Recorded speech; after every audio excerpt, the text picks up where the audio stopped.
Good morning student. आज आपण unit number 1मधील शेवटचा पॉईंट 1.4 संपत्तीच्या संचलनाचा आराखडा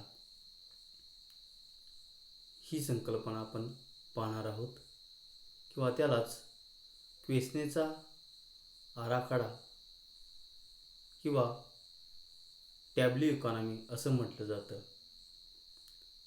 या संकल्पनेमध्ये देशातील संपत्तीचे संचालन किंवा वितरण कशा प्रकारे एका विशिष्ट क्षेत्राकडून अर्थव्यवस्थेतील इतर क्षेत्राकडे होते आणि तेथून पुन्हा ते ज्या क्षेत्रामधून संपत्ती निर्माण झालेली असते किंवा उत्पादन झालेलं असतं त्याच ठिकाणी त्या संपत्तीचं केंद्रीकरण होत असते. याविषयी डॉक्टर क्वेस्ने यांनी एका आराखड्याच्या माध्यमातून संपत्तीचं संचलन संपूर्ण अर्थव्यवस्थेमध्ये कशा प्रकारे होते आणि शेवटी एका ठिकाणी त्या संपत्तीचे केंद्रीकरण पुन्हा कशा प्रकारे होते हे या संपत्तीच्या आराखड्याच्या साहाय्याने डॉक्टर क्वेस्ने यांनी स्पष्ट केलेले आपल्याला दिसून येते. तर ही संकल्पना जी आहे ती डॉक्टर क्वेस्ने यांनी 1758मध्ये मांडली आणि या संकल्पनेमध्ये शेतीतील उत्पन्न किंवा शेतीमध्ये निर्माण होणारी संपत्ती इतर क्षेत्रामध्ये तिचे हस्तांतरण होऊन किंवा वितरण होऊन ती संपत्ती पुन्हा शेती क्षेत्रामध्येच कशी येते किंवा केंद्रित होते याविषयी ही संकल्पना असलेली आपल्याला दिसून येते. डॉक्टर क्वेस्ने यांनी ही संकल्पना हार्वे या विचारवंताच्या रक्ताभिसरणाचा जो सिद्धांत आहे त्या सिद्धांतावर आधारित संपत्तीचा आराखडा किंवा संपत्तीचा वितरणाचा आराखडा त्यांनी मांडलेला आपल्याला दिसून येतो. निसर्गवादी विचारवंत हे शास्त्रशुद्ध पद्धतीने संपत्तीचे संचालन कसे होते याविषयी दृष्टिकोन मांडणारे हे पहिलेच अर्थशास्त्रज्ञ आपल्याला असलेले दिसून येतात. या संकल्पनेमध्ये क्वेस्ने यांनी संपत्ती कशा प्रकारे त्या संपत्तीचे वितरण कशा प्रकारे विविध क्षेत्रामध्ये होऊन शेवटी जो उत्पादक वर्ग आहे त्या उत्पादक वर्गाकडेच त्या संपत्तीचे संचालन कशा प्रकारे होते याविषयी तिने आपलं मत मांडलेलं आपल्याला दिसून येतं. या संकल्पनेमध्ये डॉक्टर क्वेस्ने यांनी समाजाची विभागणी 3 वर्गामध्ये केलेली आहे आणि या 3 वर्गामध्ये संपत्तीचे वितरण होऊन संपत्ती एका अर्थाने विविध वर्गाकडे जाऊन पुन्हा एका विशिष्ट वर्गाकडे किंवा उत्पादक वर्गाकडे कशा प्रकारे येते याविषयी त्यांनी आपले विचार मांडलेले आपल्याला दिसून येतात. तर या संकल्पनेमध्ये ही संकल्पना मांडताना क्वेस्ने यांनी समाजाची मुख्य 3 वर्गामध्ये विभागणी केलेली आहे. यामध्ये पहिला जो वर्ग आहे तो म्हणजे उत्पादक वर्ग. यामध्ये शेतकरी, त्याचबरोबर खाणकाम करणारे कामगार, मासेमारी करणारे कोळी वर्ग, त्याचबरोबर शेतीशी संबंधित असणारा वर्ग यांचा समावेश या उत्पादक वर्गामध्ये केलेला आपल्याला दिसून येतो. त्यानंतर दुसरा जो वर्ग आहे तो म्हणजे अंशतः उत्पादक वर्ग. यामध्ये जमीनदार वर्ग यांचा समावेश क्वेस्नेने या वर्गामध्ये केलेला आपल्याला दिसून येतो. आणि तिसरा जो वर्ग आहे त्याला क्वेस्नेने अनुत्पादक वर्ग असं म्हटलेलं आहे. या वर्गामध्ये उद्योगपती, व्यापारी, कारागीर, मजूर यांचा समावेश केलेला आपल्याला दिसून येतो. क्वेस्ने यांच्या मते शेतकरी किंवा शेती क्षेत्र हे उत्पादक क्षेत्र असून या क्षेत्रामध्येच संपत्तीची निर्मिती होत असते आणि संपत्तीची निर्मिती होऊन उत्पादक वर्गाकडून ती अंशतः उत्पादक आणि अनुत्पादक वर्गाकडे जात असते आणि अंतिमतः ती संपत्ती पुन्हा उत्पादक वर्गाकडे म्हणजेच शेतकरी वर्गाकडे केंद्रित होत असते. अशा प्रकारचा ही संकल्पना त्यांनी मांडलेली आपल्याला दिसून येते. त्यासाठी त्यांनी एका उदाहरणाच्या साहाय्यानं ही संकल्पना स्पष्ट केलेली आपल्याला दिसून येते. यामध्ये क्वेस्ने यांनी आपल्या या उदाहरणामध्ये उत्पादक वर्गाकडे संपत्तीचे वितरण उत्पादक वर्गाकडून इतर वर्गाकडे संपत्तीचे वितरण कशा प्रकारे होते आणि पुन्हा इतर वर्गाकडून ती संपत्ती उत्पादक वर्गाकडे कशा प्रकारे केंद्रित होते यासाठी एक आर्थिक आराखडा किंवा तक्ता मांडलेला आपल्याला दिसून येतो. यामध्ये या तक्त्यामध्ये एकूण 5 अवस्था क्वेस्ने यांनी दिलेली आहेत. यामध्ये 3 वर्ग, उत्पादक वर्ग, जमीनदार वर्ग आणि अनुत्पादक वर्ग. यामध्ये उत्पादक वर्ग जो आहे त्यामध्ये शेतकरी आहे. एका शेतकऱ्याने 5 कोटी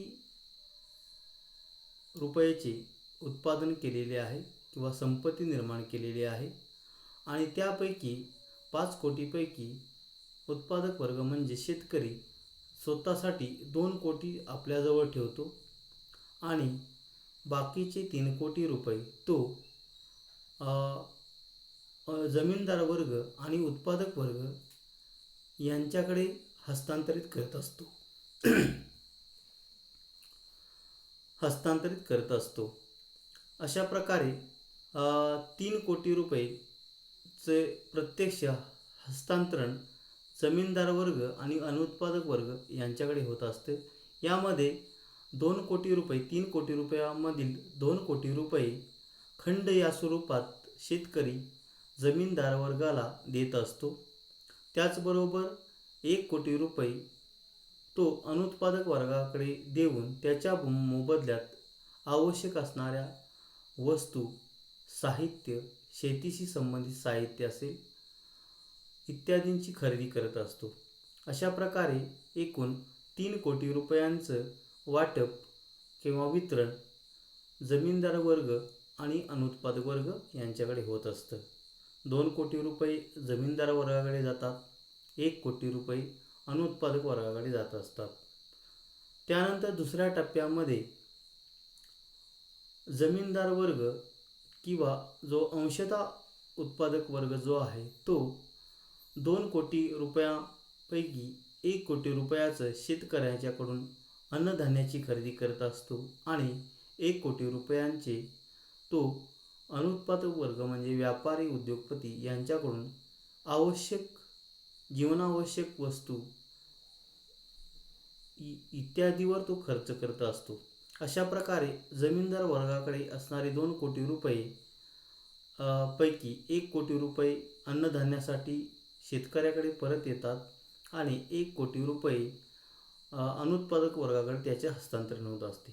म्हणजेच या ठिकाणी जमीनदार वर्गाकडे आता काही शिल्लक राहत नाही. त्यानंतर अनुत्पादक वर्ग जो आहे त्याच्याकडे एकूण 2 कोटी रुपये जमा झालेले असतात. त्यामध्ये जमीनदार वर्गाकडून 1 कोटी रुपये आणि शेतकरी वर्गाकडून म्हणजे उत्पादक वर्गाकडून 1 कोटी रुपये मिळालेले असतात. अशा प्रकारे 2 कोटी रुपये अनुत्पादक वर्गाला प्राप्त झालेले असतात. या 2 कोटी रुपयापैकी अनुत्पादक वर्ग 1 कोटी रुपये अन्नधान्यावर खरेदी करतो. म्हणजे शेतकऱ्याकडून तो अन्नधान्य 1 कोटी रुपयाच्या मोबदल्यात खरेदी करतो आणि 1 कोटी रुपयाच्या मोबदल्यात तो कच्चा माल शेतकऱ्याकडून खरेदी करत असतो. अशा प्रकारे 2 कोटी रुपये पुन्हा शेतकऱ्याकडे किंवा उत्पादक वर्गाकडे जमा होत असतात आणि अनुत्पादक वर्गाजवळ काहीच राहत नाही. 5व्या टप्प्यामध्ये अशा प्रकारे एकूण अनुत्पादक वर्गाकडील 2 कोटी रुपये, त्याचबरोबर जमीनदार वर्गाकडील 2 कोटी रुपये आणि मूळचे 2 कोटी रुपये, अशा प्रकारे टोटल एकूण 5 कोटी रुपये किंवा 3 कोटी रुपये पुन्हा जमीनदार शेतकरी वर्गाकडे जमा होत असतात. अशा प्रकारे या तक्त्यामध्ये उत्पादक वर्गाकडे 3 कोटी रुपयाचे जे इतर वर्गाकडे हस्तांतरण झालेले असते ते पुन्हा शेतकऱ्याकडे किंवा उत्पादक वर्गाकडे होत असते आणि एकूण 5 कोटी रुपये जी संपत्ती निर्माण झालेली असते ती पुन्हा शेतकऱ्याकडे परत येत असते. अशा प्रकारे जी संपत्ती शेती क्षेत्रामध्ये निर्माण होते ती त्या संपत्तीचं इतर क्षेत्रामध्ये अर्थव्यवस्थेतील इतर घटकामध्ये किंवा क्षेत्रामध्ये हस्तांतरण किंवा वितरण होऊन ती पुन्हा उत्पादक वर्ग म्हणजे शेतकरी वर्गाकडे केंद्रीकरण तिचं होत असतं. अशा प्रकारे डॉक्टर क्वेस्ने यांनी हा आराखडा स्पष्ट करून यामध्ये संपत्तीचे वितरण उत्पादक वर्ग, जमीनदार वर्ग, अनुत्पादक वर्ग यांच्यामध्ये होऊन ते पुन्हा उत्पादक वर्गाकडे कशा प्रकारे होते याचं स्पष्टीकरण केलेलं आपल्याला दिसून येतं. त्यानंतर पुढील आकृतीच्या सहाय्याने आपण ही संकल्पना अधिक स्पष्ट करू शकतो. यामध्ये शेतकरी वर्ग जो आहे तो उत्पादक वर्ग आहे, कारण निसर्गवादी विचारवंतांच्या मते म्हणजेच डॉक्टर क्वेस्ने यांच्या मते शेती क्षेत्रामध्येच आधिक्य निर्माण होत असतं किंवा वाढावा निर्माण होत असतो आणि त्यामुळे शेतकरी वर्ग संपत्तीची निर्मिती करत असतो. त्यामुळे या ठिकाणी एक उदाहरण दिलेलं आहे जे आपण या अगोदर पाहिलेलं आहे. एकूण 5 कोटी रुपयांचं उत्पादन शेतकरी वर्गाकडून होत असते. त्यापैकी 2 कोटी रुपये शेतकरी स्वतःच्या खर्चासाठी ठेवत असतो आणि 3 कोटी रुपयांचं प्रत्यक्षात इतर क्षेत्रामध्ये हस्तांतरण होत असतं किंवा वितरण होत असतं.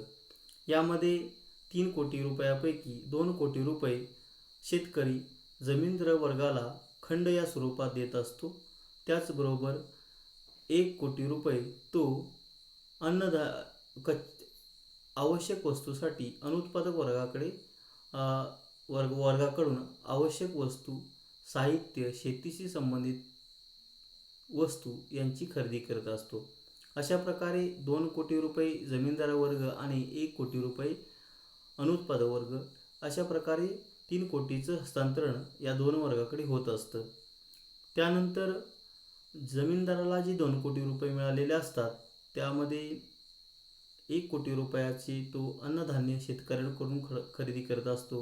म्हणजे पुन्हा 1 कोटी रुपये शेतकऱ्याकडे येतात आणि जमीनदार वर्ग 1 कोटी रुपयाच्या औद्योगिक वस्तू किंवा आवश्यक व्यापारी वस्तूंची खरेदी अनुत्पादक वर्गाकडून करत असतो. अशा प्रकारे जमीनदार वर्गाजवळ काही शिल्लक राहत नाही.